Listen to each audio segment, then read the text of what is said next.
laps.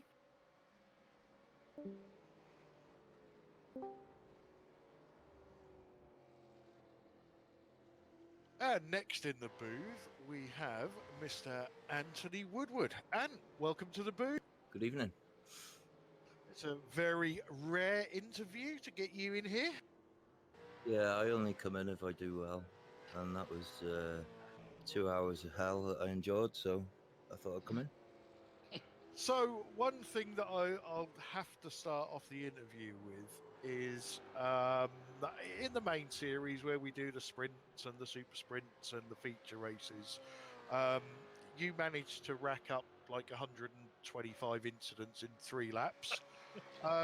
You've just done 2 hours round Spa, which is notorious for off tracks, and only collected 14 incidents. So I would personally like to congratulate you on that, and also ask, knowing that this track is renowned for off tracks and incident points, and obviously with our new rule set in place, with stop and go penalties, has that changed your driving style, or did it change your driving style for this race? I'm a new man, Clyde. I did Montreal official last week, and I got no incident points for the whole race. Oh my God, you need an award for that. You Holy are man. a star. So, yeah, it definitely, I've been thinking about it a lot more because I was clocking up an insane amount. The V8s go over the curves a lot in real life, so I've always thought it a bit silly sometimes, the track boundaries, where you just go over the curves and you're getting off track, but, well, I've had to change because of the stupid rules. So back to the race. You had an up and down race. Starting in 9th, finishing in 7th. The guys in front of you. Was there anything that you could do to catch them, or was it mistakes on your part,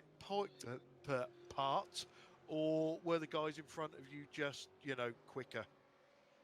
It wasn't mistake free on my part. I made a couple of mistakes that just ran deep in the hairpin, nearly went off track. But it was damage limitation the whole race, really, because Nikolai got into us at the start. Just wheel spun out of the hairpin. I had a good start. He had a better one. And then he got into us and smacked the back left wheel.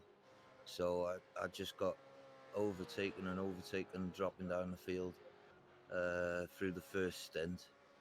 You were quite right. You called it quite correctly. I couldn't wait to pit on the first pit stop and get that damage fixed. And then I was back on pace then. But obviously they were up the road by then. Yeah, I did wind it back and had a look at that. I think Nikolai got you and who's the big girl's blouse Scotsman? Lane O'Connor.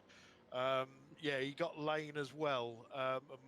We were sort of guessed that you was down on pace because of damage. Although, to be honest, it didn't look that bad. But yeah, like you say, after the pit stop, you're back up to speed. The car looked like a real handful towards the end of the stints. Was that how it was for you? Yeah, totally.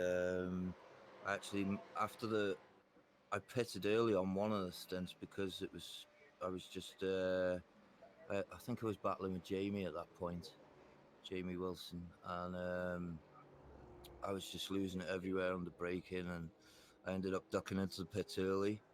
It was borderline whether when I pitted on the last pit stop I had enough fuel, but it did. Yeah, again, we were speculating at the end there with, people taking various amounts of fuel, because there seemed to be a lot of different tactics with fuel. There was people running running dry. There was people doing 30-minute stints and doing it that way. Did you have a preconceived plan before the race, or was it make it up on the fly? Just to use crew chief, really.